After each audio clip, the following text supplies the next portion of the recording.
Hola, halo teman-teman semua. Sudah lama nggak dengar saya ya. Kali ini saya akan membahas mengapa perusahaan harus diaudit oleh kantor akuntan publik. Apa dasar hukumnya? Baik, kita mulai. Perusahaan atau laporan keuangan perusahaan harus diaudit.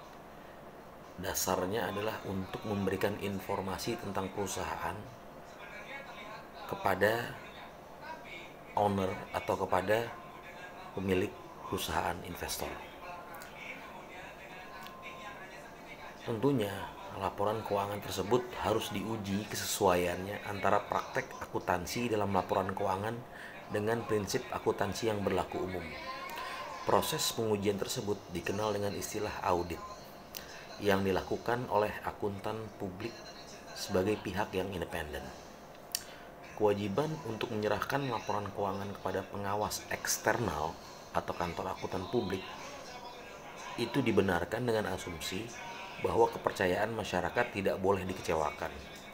Jika tidak diaudit, maka ada kemungkinan laporan keuangan tersebut banyak mengandung kesalahan baik yang disengaja maupun yang tidak disengaja. Oleh karena itu, laporan keuangan yang belum diaudit belum bisa dipercaya kewajarannya atau belum bisa dipercaya kebenarannya oleh pihak yang berkepentingan terhadap laporan keuangan tersebut. Sedangkan dasar hukumnya adalah pasal 68 Undang-Undang Nomor 40 Tahun 2007 tentang perseroan terbatas. Dijelaskan bahwa kewajiban untuk menyerahkan laporan keuangan kepada akuntan publik untuk diaudit timbul dari sifat perseroan yang bersangkutan. Kewajiban untuk menyerahkan laporan keuangan kepada pengawas eksternal dibenarkan dengan asumsi bahwa kepercayaan masyarakat tidak boleh dikecewakan. Demikian juga halnya dengan perseroan yang untuk pembiayaannya mengharapkan dana dari pasar modal. Kemudian pertanyaan selanjutnya adalah, apakah semua laporan keuangan perusahaan harus diaudit? Sesuai dengan pasal 68 ayat 1 Undang-Undang Nomor 40 Tahun 2017 tentang PT, tentang perseroan terbatas, menyebutkan bahwa direksi wajib menyerahkan laporan keuangan perseroan kepada kantor akuntan publik untuk diaudit apabila 1. Kegiatan usaha perseroan adalah untuk menghimpun atau mengelola dana masyarakat. Yang kedua, perseroan menerbitkan surat pengakuan utang kepada masyarakat atau obligasi. Yang ketiga, perseroan merupakan perseroan terbuka, PT TBK belakangnya. Yang keempat, perseroan merupakan persero atau BUMN sekarang. Yang kelima, perseroan mempunyai aset atau jumlah peredaran usaha dengan jumlah nilai paling sedikit 50 miliar. Jadi di bawah 50 miliar nggak perlu. Yang keenam, diwajibkan oleh peraturan perundang-undangan. Bila memenuhi setidaknya 1 dari 6 kriteria di atas, laporan keuangan perusahaan tersebut wajib diaudit. Jika tidak diaudit, maka ada kemungkinan laporan keuangan tersebut mengandung kesalahan, baik kesalahan yang disengaja maupun kesalahan yang tidak disengaja.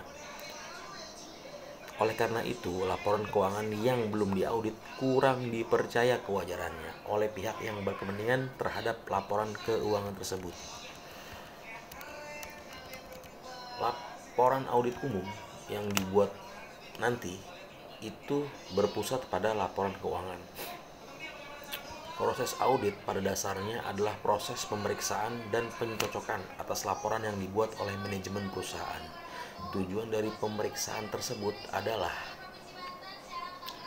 untuk memberikan bukti yang wajar atas laporan keuangan yang sudah dibuat oleh manajemen atau pengelola perusahaan, apakah sudah sesuai dengan peraturan yang berlaku, sesuai dengan pernyataan standar akuntansi keuangan, atau sudahkah sesuai dengan kaidah penulisan yang benar, atau untuk bisa diserahkan kepada pihak-pihak pemangku kepentingan.